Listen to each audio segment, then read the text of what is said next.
Assalamualaikum warahmatullahi wabarakatuh.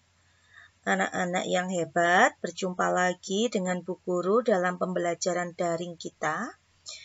Hari ini Bu Guru akan menemani kalian kembali dengan mempelajari Pancasila sebagai nilai kehidupan, tetap pada mata pelajaran PPKN. Tujuan pembelajaran kita sama hari ini, hanya kita meneruskan pembelajaran yang lalu. Kali ini kita akan memahami tentang perumusan dasar negara kembali, kemudian memberikan contoh dan sikap saat perumusan dasar negara tersebut. Kemarin kan kita sudah membahas tentang perumusan dasar negara pada sidang BPUPKI yang pertama, yang dilaksanakan pada tanggal berapa ya? 29 Mei sampai 1 Juni 1945. Sebelum kita lanjut ke sidang BPUPKI yang kedua, kita simak dulu cerita berikut ini. Simak baik-baik ya. Meneladani sikap kebersamaan dalam musyawarah. Anak-anak, Pancasila itu merupakan salah satu bentuk keputusan bersama dari bangsa Indonesia. Pancasila itu bukan hanya milik pihak tertentu saja, melainkan milik seluruh rakyat Indonesia.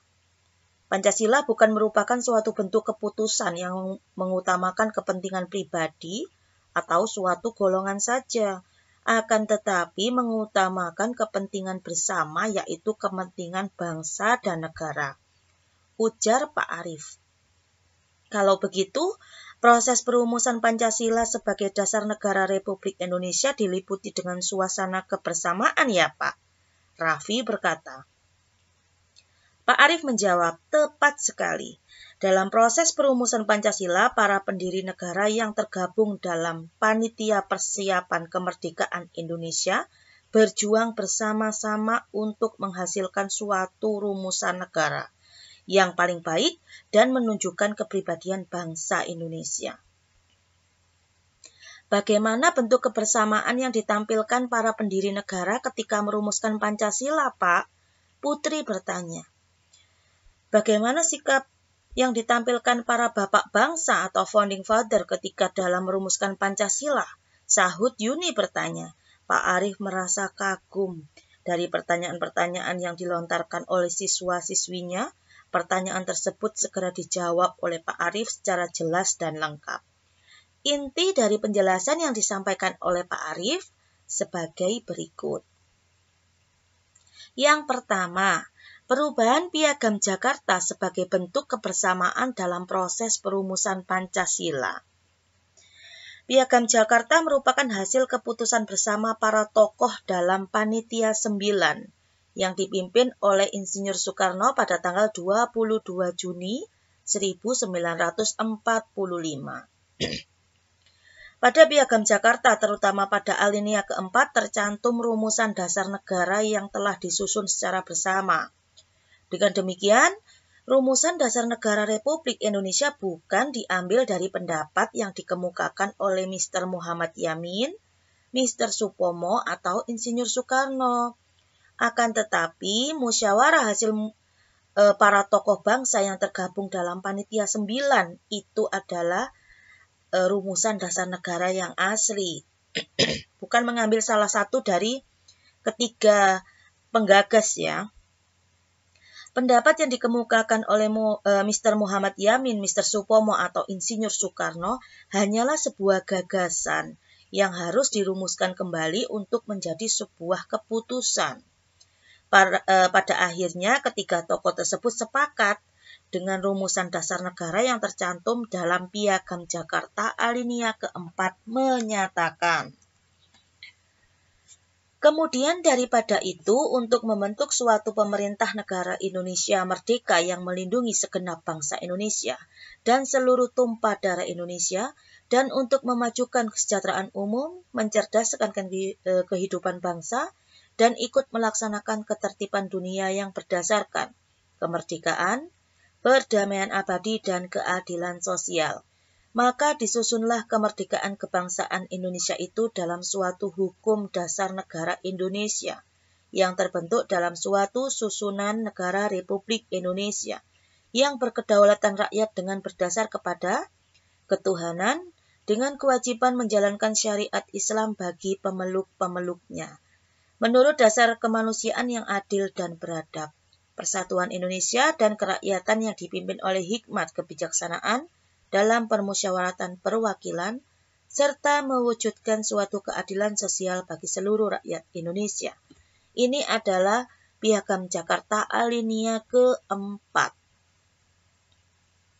Pada perkembangan selanjutnya, Badan Penyelidik Usaha-Usaha Persiapan Kemerdekaan Indonesia atau biasa dikenal dengan BPUPKI dibubarkan oleh Jepang dan diteruskan perannya oleh PPKI atau Panitia Persiapan Kemerdekaan Indonesia yang diketuai oleh Insinyur Soekarno dan dibantu oleh Dr. Andes Muhammad Hatta sebagai wakilnya.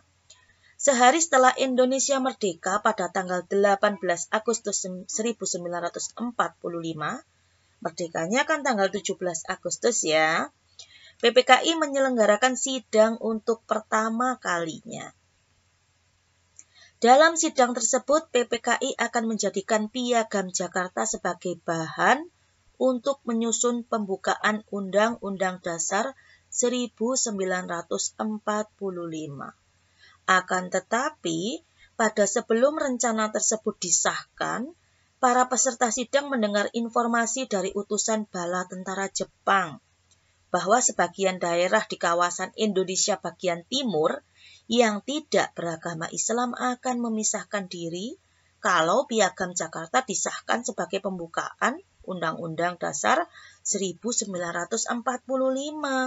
Kenapa kok memisahkan diri? Karena Indonesia bagian timur kebanyakan penduduknya bukan beragama Islam. Sedangkan di Piagam Jakarta alinea keempat itu mengucapkan melaksanakan agama sesuai syariat Islam. Itulah sebabnya. Setelah mendengar kabar tersebut, Insinyur Soekarno selaku pimpinan sidang segera mengambil tindakan untuk menjaga keutuhan negara yang baru sehari merdeka. Sidang PPKI pun ditunda beberapa saat. Kemudian Insinyur Soekarno menugaskan Dr. Andes Muhammad Hatta, Wakil Presiden Indonesia yang pertama, merundingkan hal itu dengan para tokoh dari kawasan Indonesia Timur. Dr. Andes Muhammad Hatta kemudian berkonsultasi dengan tokoh-tokoh lain diantaranya A.A. Maramis, Teguh Muhammad Hasan, Kasman Singodemejo, dan Ki Bagus Hadikusumo. Setelah berkonsultasi, Dr. Andes Muhammad Hatta itu segera melakukan perubahan-perubahan pada Piagam Jakarta, terutama pada rumusan dasar negara yang tercantum pada alinea keempat. Perumusan dasar negara yang dilakukan dengan merubah isi sila pertama, yaitu ketuhanan dengan kewajiban menjalankan syariat Islam bagi pemeluk-pemeluknya menjadi ketuhanan yang Maha Esa. Jadi dengan demikian setelah dilakukan perubahan rumusan dasar negara, kemudian dasar negara berubah menjadi ketuhanan yang Maha Esa, kemanusiaan yang adil dan beradab, persatuan Indonesia, kerakyatan yang dipimpin oleh hikmat kebijaksanaan dalam permusyawaratan perwakilan, dan yang terakhir keadilan sosial bagi seluruh rakyat Indonesia tetap digunakan sampai hari ini. Kemudian Dr. Andes Muhammad Hatta melaporkan hasil perubahan tersebut kepada seluruh peserta sidang PPKI. Seluruh peserta sidang menerima perubahan tersebut. Peserta sidang dari kalangan umat Islam juga menyetujui perubahan tersebut sebagai wujud toleransi, jadi saling menghargai. Seluruh peserta sidang menyadari pentingnya persatuan dan kesatuan bangsa, kepentingan bangsa dan negara di atas kepentingan pribadi atau golongan.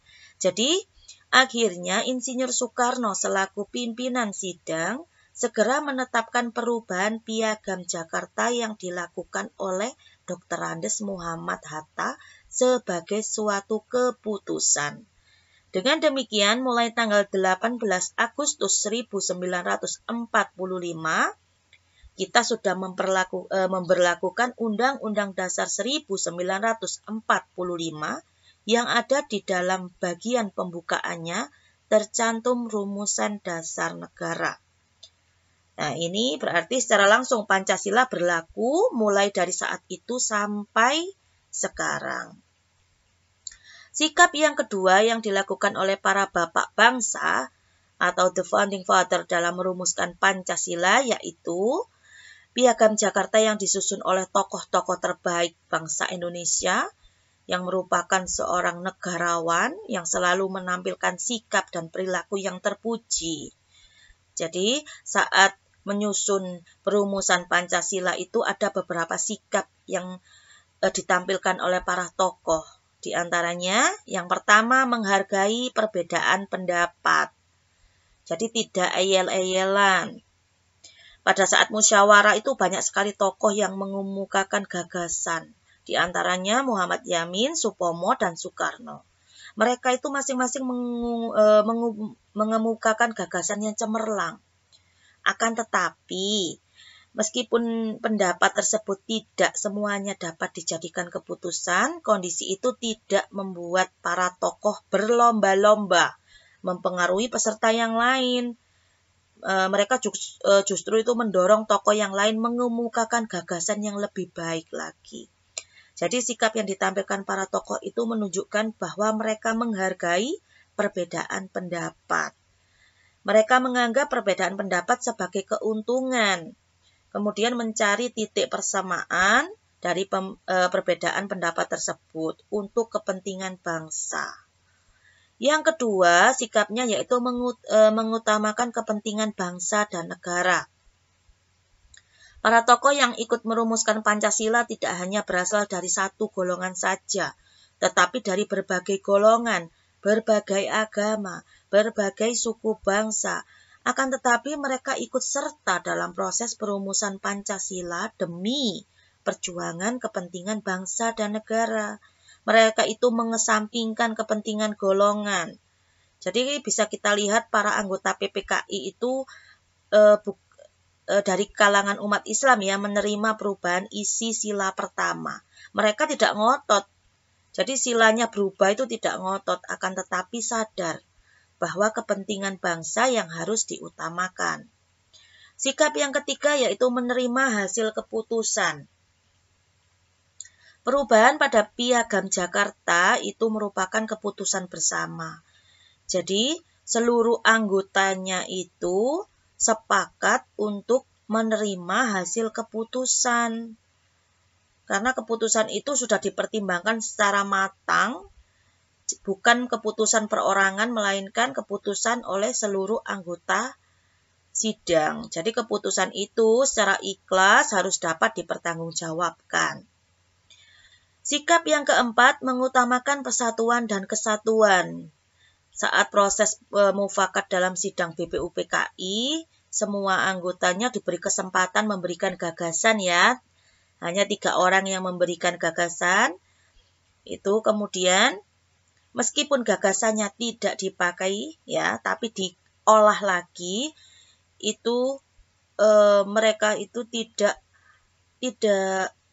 dongkol, tidak marah, tetapi malah berbesar hati karena mereka mengutamakan persatuan dan kesatuan. Kemudian ada satu sila lagi yang sila pertama dirubah, itu mereka juga menerima karena persatuan dan kesatuan lebih penting dari segalanya. Kalau dipetakan kembali dengan peta konsep yang singkat, ringan, dan padat, kita ingat kembali tentang sidang BPUPKI yang dilaksanakan 29 Mei sampai 1 Juni. Sidang BPUPKI yang pertama itu adalah untuk merumuskan dasar negara. Gagasan dasar negara disampaikan oleh 3 orang, yaitu Mr. Muhammad Yamin, kemudian Profesor Dr. Mr. Supomo, dan Insinyur Soekarno. Ini adalah beberapa gagasan, kita ingat kembali. Karena sidang BPUPKI yang pertama ini tidak menemukan titik temu karena 3 gagasannya sudah bagus-bagus, akhirnya sidang BPUPKI ini memutuskan dibentuknya Panitia 9, di mana Panitia 9 ini diketuai, anggotanya yaitu Dr. Andes Muhammad Hatta, Insinyur Soekarno, Abdul Qahar Muzakir, Abdul Wahid, Muhammad Yamin, Haji Agus Salim, Ahmad Subarjo, Abi Kusno Cokrosuryo, dan A.A. Maramis. Panitia 9 ini akhirnya mengolah lagi gagasan dari dasar negara yang diajukan 3 orang tersebut. Kemudian berhasillah terbentuk yaitu Piagam Jakarta atau disebut dengan Jakarta Charter. Jakarta Charter ini diusulkan oleh Mr. Muhammad Yamin istilahnya. Ini pada tanggal 22 Juni 1945. Piagam Jakarta secara utuh seperti ini. Kemudian yang menjadi persoalan tadi yang ada di paragraf keempat ya. Kemudian daripada itu yang jadi masalah karena yang diutamakan di situ hanya syariat Islam. Itu yang jadi masalah, kemudian diubah. Setelah itu pelaksanaan sidang BPUPKI yang kedua pada tanggal 10 sampai 16 Juli 1945. Pada sidang ini akan dibentuk rancangan undang-undang karena tadi dasar negaranya sudah ada pada Piagam Jakarta. Rancangan undang-undang ini dikelola lagi dan dibentuk lagi oleh panitia perancang undang-undang yaitu 7 orang. Setelah terbentuk kemudian diolah lagi oleh ahli bahasanya.